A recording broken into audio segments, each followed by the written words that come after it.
ఆకుపచ్చని అడవి రక్తంతో తడిసి ముద్దైంది, ఎరుపెక్కింది. అయితే 14 ఏళ్ల విరామం తర్వాత ఉమ్మడి వరంగల్ జిల్లా పరిధిలో అంటే ఇంత భారీ ఎన్కౌంటర్ జరగడం అనేది చాలా అరుదు కదా. అంటే ఎన్కౌంటర్లు గురించి మాట్లాడుతున్నప్పుడు ఒక జిల్లా అని కాదు కానీ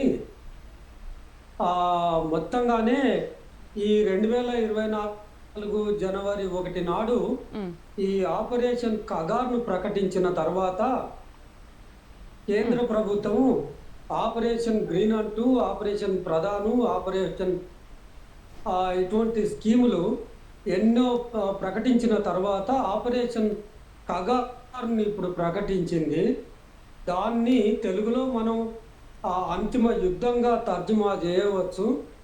ఈ అంతిమ యుద్ధంలో భాగంగా ఈ జనవరి 2024 జనవరి 1 నాడు 6 నెలల పాపను ఛత్తీస్గఢ్లో పొట్టన పెట్టుకోవడంతో మొదలైన ఈ మారణ హోమం ఇవాళ జరిగిన ఎన్కౌంటర్ వరకు 2280 మందిని ఈ పారామిలిటరీ బలగాలు, సిఆర్పిఎఫ్ బలగాలు ఈ బూటకపు ఎన్కౌంటర్ల పేరు మీద కాల్చి చంపేసినాయి.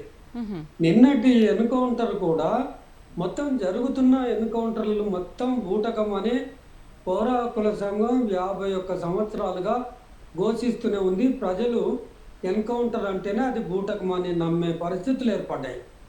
ఇవాళ జరిగిన ఎన్కౌంటర్ కూడా నిన్న ఆదివారం నాడు 5 గంటలకు జరిగిన ఎన్కౌంటర్లో మాకు తెలుస్తున్న సమాచారం మేరకు తెలిసిన సమాచారం మేము నిజంగా నిజ నిర్ధారణ నిర్వహించి నిజ నిర్ధారణలో తేలిన నిజాలు మాత్రమే ప్రకటిస్తాం. కానీ అక్కడికి వెళ్ళక ముందే మేము ముందుకు రావాల్సి వచ్చింది కనుక మాకు అందిన ఇన్పుట్ మాత్రమే చెప్తాము. చెప్పకపోతే కూడా అది సమంజసం కాదు. మాకు అందుతున్న ఇన్పుట్స్ ప్రకారంగా వాళ్ళు వచ్చినప్పుడు విష ప్రయోగం జరిగింది అని గ్రామస్తులు మాకు తెలియజేస్తా ఉన్నారు. అంటే ఎలా మీరు పసిగట్టారు? దాంట్లో ఉన్న వాళ్ళను విష ప్రయోగం జరిగి పడుకున్న వాళ్ళను తీసుకెళ్లి చంపేసి అది ఎన్కౌంటర్ అంటున్నారు. మన మిత్రుడు నర్సయ్య గౌడ్ చెప్పినట్లుగా వీళ్ళు కోంబింగ్లో అడవిలో ప్రవేశించి నిజంగా కోంబింగ్ నిర్వహిస్తూ మావోయిస్టులు ఎదురైనప్పుడు మీరు ఇదో కథ, మీరు లొంగిపోండి అని చెబితే వాళ్ళు లొంగిపోకుండా ప్రతిగా కాల్పులు జరిగితే మేము ఆత్మరక్షణలో కాల్పులు జరిపామని వాళ్ళను కాల్ చేసి తీరా చూస్తే కాల్పులు జరిగిపోయిన తర్వాత చూస్తే అక్కడ పోయి చూస్తే 7 మరణించిందని కథలు అల్లుతున్నారు. అయితే లక్ష్మణ్ గారు ఇప్పుడు అన్నంలో విషం కలిపింది. ఓకే లక్ష్మణ్ గారు 1 మినిట్. అన్నంలో విషం కలిపారు, వాళ్ళని అక్కడ తీసుకెళ్లి ఎన్కౌంటర్ చేశారని మాట్లాడుతున్నారు కదా. అంటే ఇప్పుడు దాని మీద ఇన్వెస్టిగేషన్ కూడా జరుగుతుంది. నిజంగా అన్నంలో విషం కలిసిందా లేకపోతే ఇంకేదైనా జరిగిందా అనేది. బట్ మీరెలా అనుమానిస్తున్నారు దాన్ని? మీరెలా నిజ నిర్ధారణకు వచ్చారు అన్నంలో విషం కలిసిందనే విషయం పైన? అది తేలుతుంది. ఆ పోస్ట్ మార్టం జరపాలి. మేము ఏం డిమాండ్ చేస్తున్నామంటే శవాలను హైదరాబాద్కు తరలించి వీడియోగ్రఫీ కింద జాతీయ మానవ హక్కుల కమిషన్ ఇచ్చిన సూత్రాల ప్రకారంగా వీడియోగ్రఫీ కింద ఫోరెన్సిక్ డిపార్ట్మెంట్లో నిపుణులైన డాక్టర్ల చేత నిర్వహించి అది ఎంతవరకు నిజము అనేది తేల్చండి. ఇప్పటికైతే మనకు అందుతున్న ఇన్పుట్స్ ప్రకారంగా ఆ విష ప్రయోగం జరిగింది అనేది అర్థమవుతుంది. అయితే ఎందుకు అంటున్నామంటే ఇవి జరగని అంశాలు కావు. గతంలో ఎన్నో ఘటనలో మంచి దిగి నీళ్లు తాగుతున్న వాళ్ళను కాల్చేసిండ్రు, పంట పొలాలను కాల్చేసిండ్రు, ఆ ఎండ్రిని కలిపిండ్రు. కనుక జరిగే అవకాశాలు లేవు అని కాంగ్రెస్ వాళ్ళు కానీ ఇవాళ టిఆర్ఎస్ వాళ్ళు కానీ ఎవరు కానీ దాన్ని తృణీకరించడానికి లేదు, జరిగే ఉంటుంది. అయితే ఇక్కడ జరుగుతున్నది అంశం ఏంటంటే విషప్రయోగం జరిగిందా జరగలేదా అనేది కాదు, కానీ వాళ్ళు కోంబింగ్లో ఎదురు పడితే జరిపిన ఎన్కౌంటర్ కానే కాదు. ఇది పక్కా సమాచారంతో కోవటులను ఏర్పాటు చేసుకుని లక్షల ప్రజాధనాన్ని వృధా చేసి ఆ ఇన్ఫార్మర్ వ్యవస్థను ఏర్పాటు చేసుకొని వాళ్ళు ఇచ్చిన సమాచారంతో వాళ్ళు ఏలు పెట్టి చూపించి పలానా అధినాయకత్వం ఇక్కడున్నారు, పలానా వాళ్ళు ఇక్కడున్నారని చూయిస్తే తప్ప తెలంగాణ పోలీసులు నెంబర్ 1 ఏం కాదు. హోమ్ మినిస్టర్స్ గతంలో చెప్పుకున్నట్టుగా నెంబర్ 1 ఏం కాదు.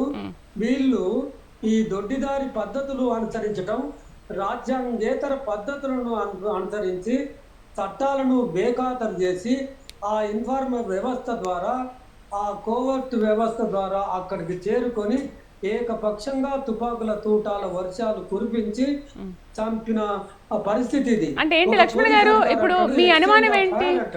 మీ అనుమానం ఏంటి అంటే కాంగ్రెస్ నాయకులు చెప్పినట్టుగా నిజంగా కోంబింగ్ అంటే వాళ్ళు ఎదురైతే అప్పుడు జరుగుతుంది. అట్లా కాదుగా, ఇక్కడనేమో ఏమాత్రం నష్టం లేదు, అక్కడనేమో ఏడుగురు చనిపోతారు.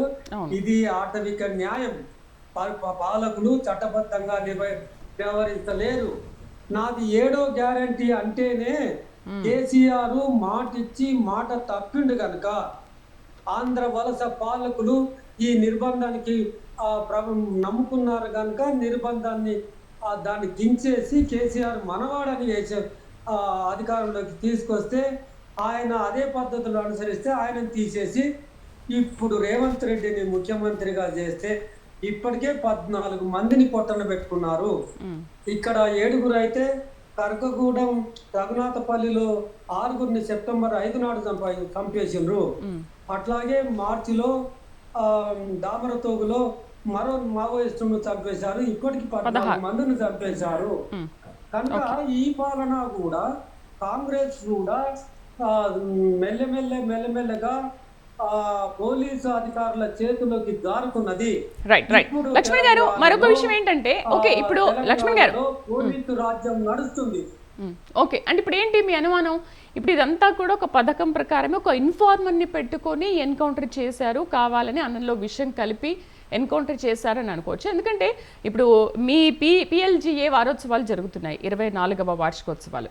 సో ఈ టైంలోనే ఎందుకు ఎన్కౌంటర్ జరిగింది అనుకోవచ్చు? అదొక పక్కా సమాచారంతోనే జరిగిందా? అంటే వాళ్ళు విజయోత్సవాల్లో భాగంగా జరుపుతున్నారని, కానీ ఈ పాలకులకు ఒక ఆనవాయితీ ఉంది. తెలంగాణలో కొత్త ప్రభుత్వం ఏర్పడినప్పుడు